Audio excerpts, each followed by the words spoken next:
pas Joe par ce qu'on sait faire de mieux, Bah, c'est-à-dire un petit peu de fonda. ah ouais, ça va être dur de passer après ça, mais let's go. Allez. Kediam. Hop, et bonne soirée à Adrien. Tac. Tac, et c'est parti. Tu peux partager le lien de ProfChain. C'est pas comme si je venais pas de le faire tout à Moi, l'heure. trop que tu l'as fait. Je l'ai fait 14-5 fois, mais c'est pas grave, allez. Je peux le remettre, ProfChain, que je ne suivais pas. D'ailleurs, allez, donnez de la force. Il arrive bientôt aux 1000 abonnés. On ne sera pas ceux qui font passer à 10 000, mais presque. Allez, c'est reparti. Joe, pour les news, de Moi? ton côté. Allez. Allez, Alors là, je vais te surprendre. Je vais te non, tu vas surprendre. me choc barre. Je vais te choc barre de fou. Euh, Est-ce que tu t'y attendais à ce que Non, je l'Argentine... m'y attendais pas, moi. Non, pas du tout déjà. À ce que l'Argentine développe une Layer 2 sur ZK-Sync, sur l'Elastic Chain, pour faire Waouh. de la vérification d'identité par ZKP. Voilà. Ah, Ouais, ah, ouais, ok. ouais. Et en fait, Ben, ouais, ouais, tu t'y attendais? Ouais. Ouais, c'était très attendu, ça. c'était inattendu, inattendu. Et ce qui est cool, c'est qu'en fait, j'ai écouté le début de l'interview, j'ai pas eu le temps de tout écouter. Mais en fait, en Argentine, ça se développe à une vitesse monstrueuse, déjà par besoin, tu sais, de l'inflation, tout ça. Mais en plus, parce qu'ils sont très réceptifs, tu vois, c'est des gens qui ont un très bon internet, tout en ayant des problèmes monétaires, donc qui sont vraiment le parfait mix de ce que la crypto pourrait leur apporter. Et du coup, ZK Sync se développe beaucoup là-bas, et puis il y a plein de conférences, de machins. Ça va à une vitesse très importante. Et puis en plus, le gouvernement va vers la crypto. C'est peut-être l'un des seuls pays où le gouvernement est bullish crypto à fond. Hmm. Et du coup, bah, très très cool. Et ZK Sync, voilà, ZKP. En plus, ID sur ZKP, c'est vraiment le rêve pour un gars du Web3, tu vois. Il y a la privacy, c'est parfait. Ouais, je trouve ça trop Ah, cool. mais c'est très intéressant. Puis ça fait clairement partie de. Ça fait clairement partie des trucs à.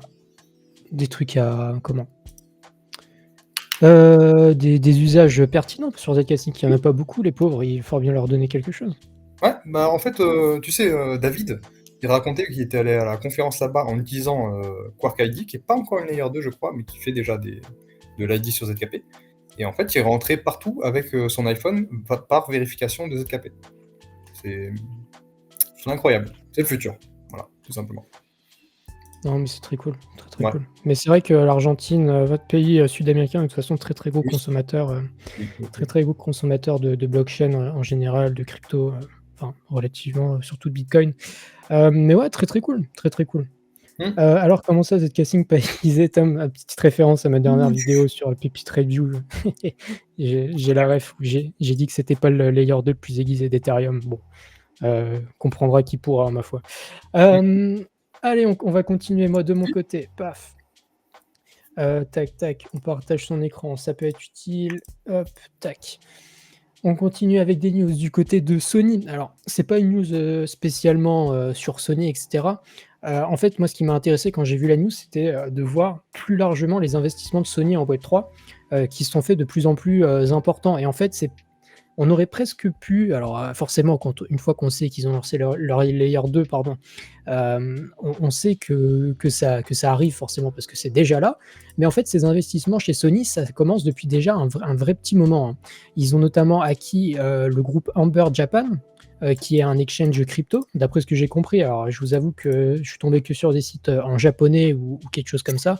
Mais c'était une première acquisition alors là, l'article date de juillet, j'ai pas exactement la date. Mais voilà, première acquisition d'un exchange crypto. Ensuite, ils ont investi tac, chez Double Jump. Donc, pareil dans mon doc en description, évidemment. Double Jump Crypto, c'est quelque chose qui propose des jeux sur blockchain, des solutions pour créer des jeux sur blockchain, etc. Blockchainiser un peu le gaming. Il y avait un investissement chez Startail, qui est aussi une solution qui permet de créer de l'infrastructure justement pour des Web3 startups, etc., etc. C'est un petit peu de l'interopérabilité pardon, au niveau du Web3. Et on a aussi eu Marketplace par Sony Music Entertainment. J'ai oublié ce que c'était. Il me semble que c'est une marketplace, voilà, Ouais, marketplace un peu NFT, etc. Et ça a tranquille. été fait par Sony Music. C'est ça, Sony Music Entertainment. Voilà, donc crypto fundraising, vous tapez Sony, je vous montre. Alors on va peut-être pas bien voir, je vais zoomer un petit peu. Voilà, Sony Music, Sony Financial, Sony Network, bref, c'est que du Sony, mais juste différents noms et différentes, compétences. Voilà, je vous le mets également dans le doc. De toute façon, tout est dans le doc, si jamais ça vous intéresse. Mais voilà, Sony dans le Web3, en fait, je pense qu'il y a eu un vrai pivot et c'est ultra visible dans leur nombre d'investissements. Il y a eu un vrai pivot Web3. Je sais pas qui a eu cette idée de génie chez eux, mais ça fait extrêmement plaisir de voir Sony complètement overtake le space crypto et d'investir un petit peu dedans. Et en tout cas, dans un monde d'art digital, etc. etc. Donc voilà pour Sony. Tac. Est-ce que Joe, tu voulais Ouais, enchaîner peut-être? moi, ouais, j'ai appris un truc qui pourrait être bullish ou bearish, ça dépend comment ça se passe, mais moi je pense que ça peut être bullish. On a le 10 septembre, donc dans 11 jours, 10 jours, on a Donald Trump versus Kamala Harris. Il va y avoir un débat. Comme on connaît Trump, tu sais, quand il est en débat, en général, il est pas mauvais. Parce que voilà, il a un parler qui est très agressif et très trollesque. Et je me disais, ça pourrait être rigolo d'être devant le débat et de le suivre sur Polymarket. Tu vois. Je suis sûr qu'à chaque petite pique ou quoi, il y aurait un petit bump de 2% ou un truc comme ça. Ça pourrait être assez rigolo. Ah, c'est, Je sais pas ce que ça t'en serait penses. bien. Tu penses qui gagne, en vrai, le débat? Le débat, ça dépend les sujets, en vrai. Ah oui, c'est ça. C'est Si ça. ça commence à parler, un peu, sur les droits des femmes, ce genre de choses, on peut vite Ah manger ouais, une belle bougie rouge, tu vois? ça c'est clair. Si on parle investissement, crypto, économie, peut-être que ce sera mieux, tu vois? Est-ce que tu Mais, crois qu'il évoque la crypto, juste pour la faire chier? en vrai, je pense, hein, c'est Ouais. impossible qu'il le fasse pas. C'est impossible. Moi, je le ferais à sa place, clairement. Parce qu'elle C'est prend pas impossible. position et ça serait rigolo de la voir galérer, tu vois? Ouais, bah, c'est clair. En vrai, leur politique, pour le coup, c'est vraiment, on reste comme c'est et On prend pas de il y aura risque. et c'est ça, il y aura peut-être du pire, on vous le dit pas. Peut-être qu'on glissera quelques quenelles par-ci par-là, mais bon, en attendant, on dit pas grand-chose. Mais Après, ça va être intéressant à suivre. j'ai écouté un gars quand même du coup, il est pas démocrate, il est républicain, heu et qui disait qu'en fait, même si Harris passait, ça pourrait pas être pire qu'aujourd'hui, tu vois? Au pire, on n'aurait pas trop de lois et ils tourneront un peu le dos, tu vois, comme si ça n'existait pas. Mais on n'aura pas pire que Gary Gensler qui est H24 sur notre dos ou ce genre de bail. Euh, voilà. Je sais pas si c'est vrai, mais en tout cas, si c'est vrai, ben, on n'a pas de quoi s'inquiéter, tu vois. Soit Mmh. on a du bon, soit on a du très très bon. C'est ça. Espérons, espérons. On croise les doigts, évidemment, on croise les doigts. On croise les doigts. Alors, Hop. quel poulet tu as? Moi, je continue du côté du chouchou Arweave, AO, et maintenant Arfleet. Arfli. Comme si ça suffisait pas, vraiment, ils se sont dit: «Non, mais on a 2 produits qui marchent bien, si ça vous dit, on vous en crée un troisième juste pour le plaisir».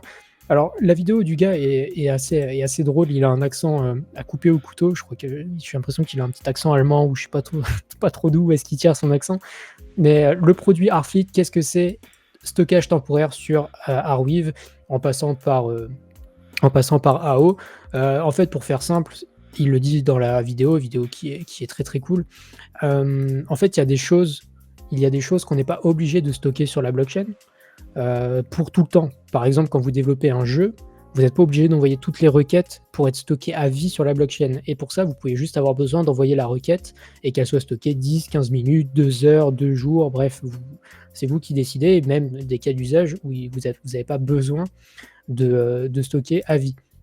Donc ça, c'est un nouveau produit donc qui sera payé uniquement en AR et qui sera utile pour les développeurs qui vont avoir besoin justement de stocker de la donnée temporaire.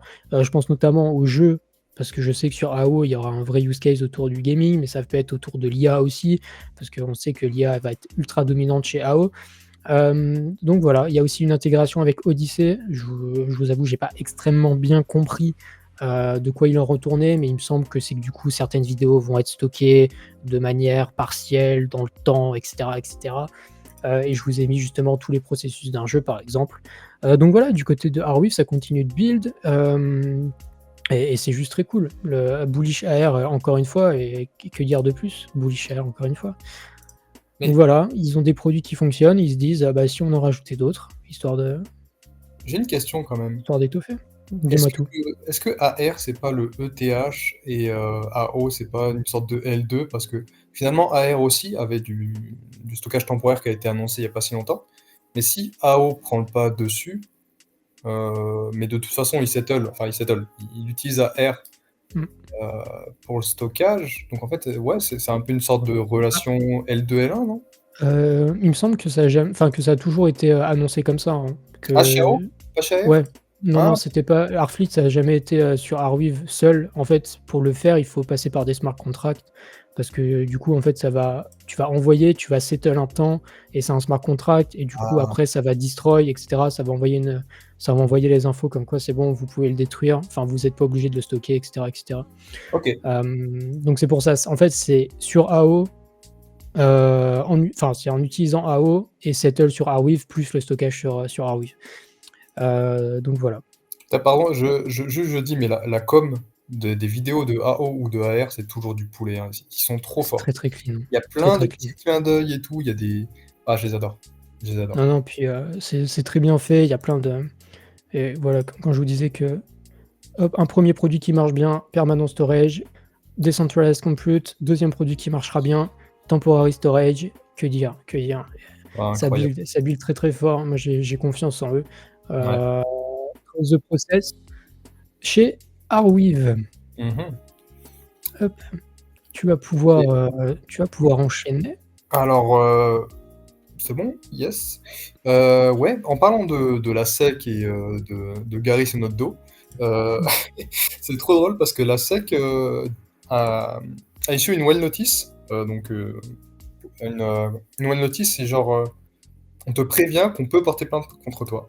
C'est pas une plainte directe, mais on te prévient que ça peut arriver, Mmh. à OpenSea. Parce que il dit que les NFT sont peut-être des securities, ce qui est Ouais. hallucinant. Ouais, Là, ouais, du on atteint un niveau de conneries, c'est hallucinant. Pour comprendre, en fait, imagine, tu as une carte Pokémon. Une carte Pokémon, c'est évidemment pas une securities. Tu la transformes en NFT, ça devient une securities. Ça n'a aucun sens. Et j'ai vu un tweet qui m'a fait beaucoup rire, que j'ai pas pu retrouver parce qu'en fait, le compte s'est fait bannir. Je sais pas si c'est à cause de ça ou pas. Mais en fait, il a pris la tête de Gary Gensler et puis il l'a mint en NFT. Et il a dit maintenant, t'es une securities, checkmate.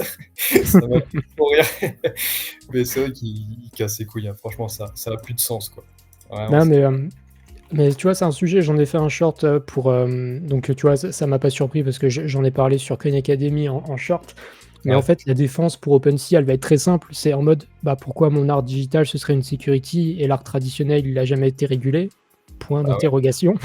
Et du coup, bah, la SEC est en train d'attaquer tout et n'importe quoi pour essayer de se défendre, enfin, pour essayer de trouver des trucs, je sais pas, ils galèrent les frérots, de toute façon, ils sont bientôt au ouais, chômage, donc j'ai envie de vous dire, ouais, c'est ça. C'est ça. Mais mais c'est une il y a une catastrophe. il y a une petite théorie, je sais pas si tu as ton chapeau d'alu à côté, mais si tu l'as, mets-le. Tu peux aller me le chercher si tu veux. Ouais, ouais, vas-y. En fait, il y a une théorie, qui dit qu'en fait,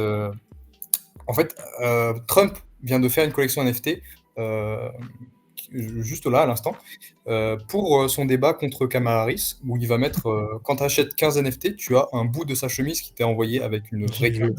ouais. Ouais, non, mais c'est un délire, hein. C'est Heu, exceptionnel. c'est exceptionnel, voilà. Mais du coup, la théorie serait que, bah, les démocrates avec Biden, tout ça, taclent justement maintenant les NFT qui sont des securities pour dire en mode, pour tacler, Trump et sa collection de NFT, qui du coup, il n'a pas le droit de la faire, si c'est vraiment des securities. Moi, Mmh. j'y crois moyen, hein, mais c'est rigolo quand même parce que c'est vraiment pile le même jour, quoi. Mais c'est drôle, c'est très, très drôle. Voilà. Hem, tac, je vais continuer puis après, je crois qu'on va avoir fini pour les news, il me semble J'en ai juste une de après, plus. OK, tac. Ah oui, je crois que tu me réserves une surprise. Tac. Exactement. Et ben, moi, ma dernière news, elle concerne Bridge. J'ai vu des messages dans le chat, j'ai bien envie d'y répondre juste après les news, je ne vous oublie pas.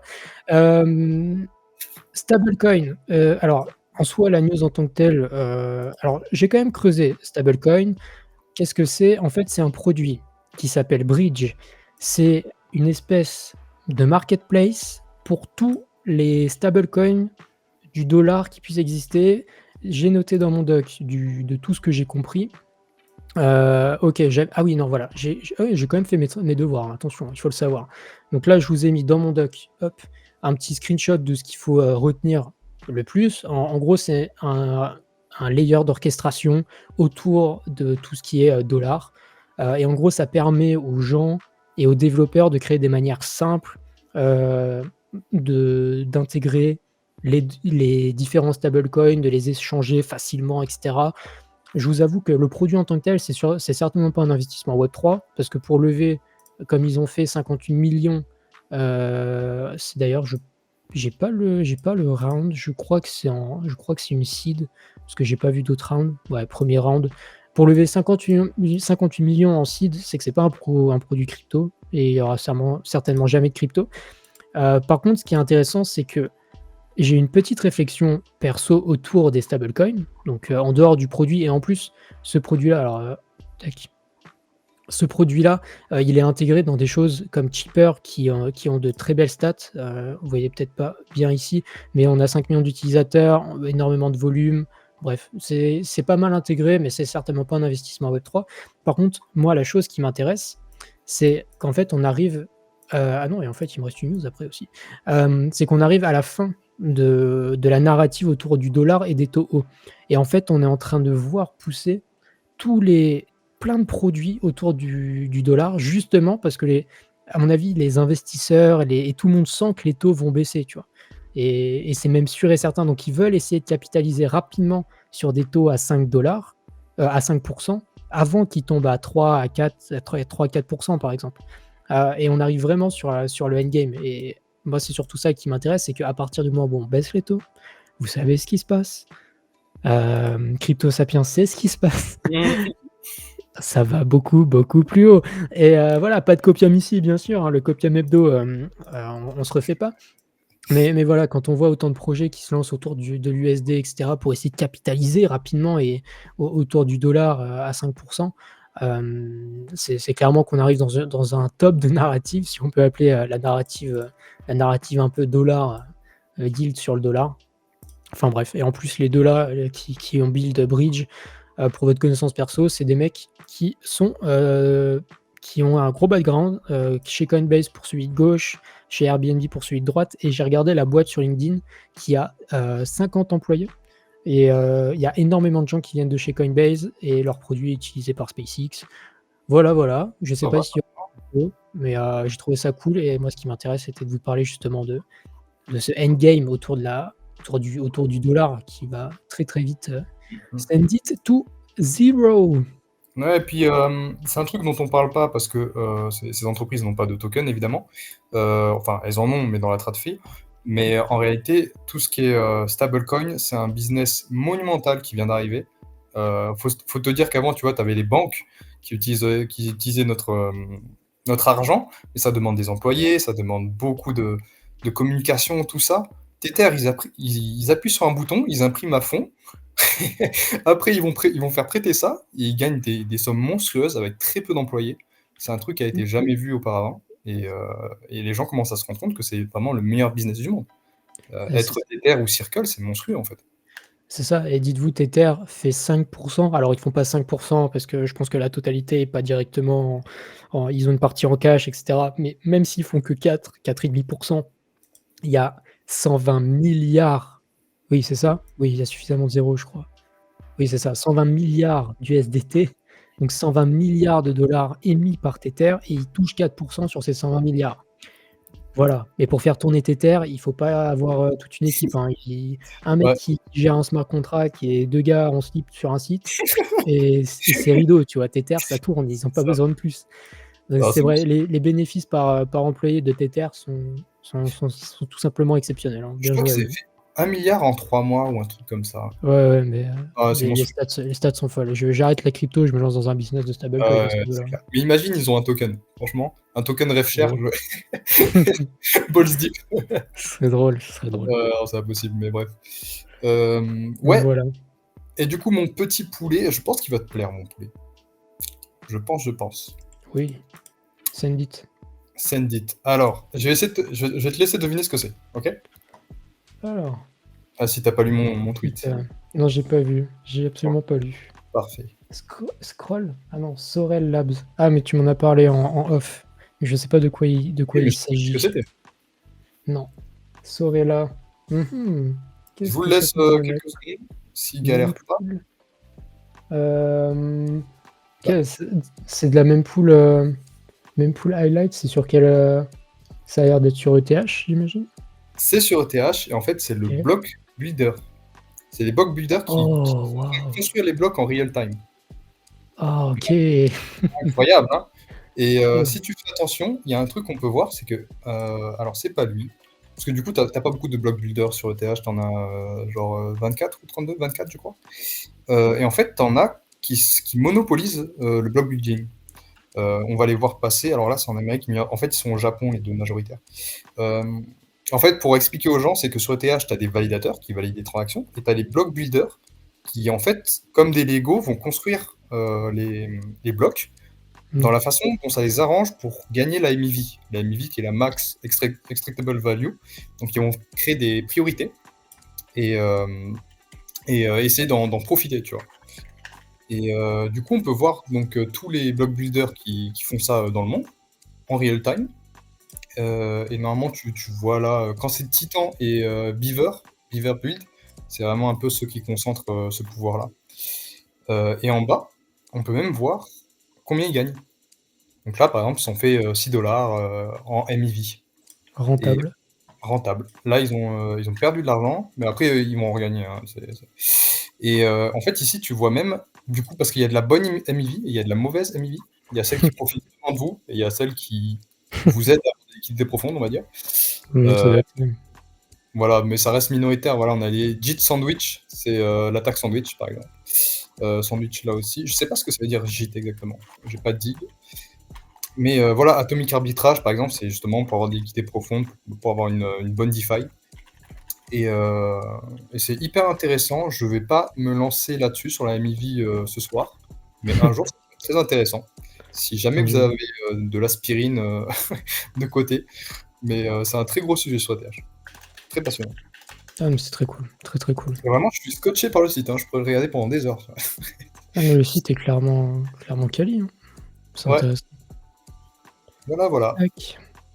Eh ben écoute, je vais juste terminer par un truc que moi j'ai partagé dans ma dernière vidéo sur la pépite review, mais cette fois sur Spectral Labs, pour détailler un peu plus Browse et ce que ça va permettre et pourquoi c'est intéressant pour Spectral.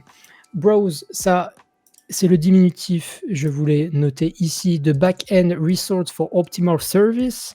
Et en gros, ça va un peu servir d'oracle plus pour s'assurer que les transactions en DeFi et transactions de smart contract soient faites correctement. Mais en plus de ça, en plus du browse, on a alors, ça explique un petit peu le mécanisme du browse, qui est un modèle, disons un framework. Ils disent un framework, c'est un peu un modèle LEA, c'est-à-dire langue étrangère appliquée, pas du tout. Ça veut dire Listen, Evaluate et Act, c'est-à-dire qu'en gros, le modèle va comprendre ce que vous lui dites, évaluer les besoins qu'il a, enfin les données et les actions qu'il a besoin de faire pour comprendre et faire ce qu'il vous dit. Et ensuite, une fois qu'il a récolté tout ça, il agit. Et que dire de plus que ce schéma qui est très très clair. Vous commencez ici. Donc ça, c'est vous qui envoyez une requête. Par exemple, dans une stratégie de trading automatisée par IA, vous envoyez une requête, vous avez défini des paramètres qui demandent est-ce que le prix de l'ETH est inférieur à la SMA 200. Si c'est pas inférieur, on fait rien. Si c'est inférieur, on va ensuite demander une deuxième question. Est-ce que Twitter est positif au sujet du token en question? Donc là, c'est ETH. Si oui, on achète de l'ETH, sinon on ne fait rien. Et voilà, c'est comme ça que Spectral annonce tranquillement l'arrivée de son IA qui permettra de faire du trading on-chain par IA. Bref, c'est tout simplement exceptionnel. Que dire de plus sur Spectral? Je pense que c'est très bien comme ça. En fait, ce qui est vraiment fou, c'est que tu vas pouvoir avoir ton agent autonome, tu lui donnes 10 ETH, tu lui dis vas-y, t'achètes ce shitcoin là à chaque fois que, je sais pas, son RSI descend à partir de là et que Twitter est accepté, et il le fera pour toi, et ça va être C'est juste incroyable en fait. On va dupliquer l'activité automatisée grâce à l'IA et grâce aux agents autonomes, qui est encore une fois un use case qui est unique à la blockchain. Tu peux pas créer Mmh, un compte bancaire pour des IA, c'est trop compliqué. c'est Alors que clair. créer un wallet, ça prend 2 secondes. Mmh, Incroyable. totalement. Mais voilà, donc très cool, très cool. Ça build fort chez Spect, Ouais, ils sont acteur, forts. acteur qu'on est content de connaître et ça va être terminé pour le fonda de cette semaine. Mon Dieu, messieurs, dames, quel poulet de connaissances!